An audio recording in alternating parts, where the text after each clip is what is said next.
আপনি মারা হবেন না। না এইবার যাই যা দিমু করে একটা কয়েকটা লাগায়া। আসসালামু আলাইকুম স্যার। আসসালামু আলাইকুম স্যার।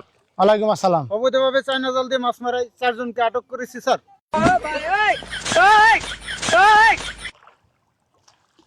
চাচা হ্যাঁ কি করতেছ নিনো?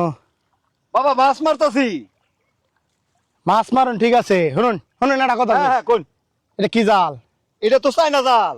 চায়না জাল দিয়ে যে মাছ মারা হ্যাঁ টোটালি নিষেধ, এটা জানুন আপনি? আমি তো নিষেধ টিষেধ মানি না। আপনি মানুন না, আমার কথা বুঝুন। সরকারের টোটাল নিষেধ করে দিছে এটা যে চায়না জাল দিয়ে মাছ মারুন যাবো না। না না এটা করলে চলতো না তো। আমার কথা আপনি বুঝুন। এটা আমার জমিন আমি মাছ মারুম বেড়া। আমি নিষেধ দিয়ে কি মারা হলো, নিষেধ দিয়ে কি করবো? এটা সরকারের টোটাল নিষেধ, আপনি বুঝুন লাগবো না? আমি সরকারটারও কিছু বুঝি না বেড়া। আমার কথা বুঝুন। এটা পরিবেশে অনেক ক্ষতি করতেছে চাচা। হ্যাঁ ক্ষতি তো করতেই পারে। আপনারা মারা হবেন না, সাইদেন। না না এটা হইতো না।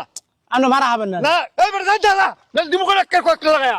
আসসালামু আলাইকুম স্যার। আসসালামু আলাইকুম স্যার। ওয়ালাইকুম আসসালাম। অবৈধভাবে চায়না জাল দিয়ে মাছ মারায় 4 জনকে আটক করেছি স্যার।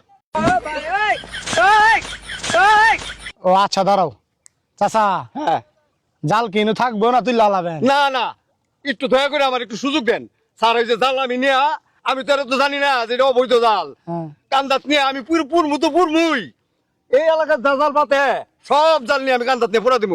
কেউ এই জাল পাত পারি দিতাম না। দয়া করে আমার একবার সুযোগ দিন, দয়া করে একবার সুযোগ দিন স্যার আমারে।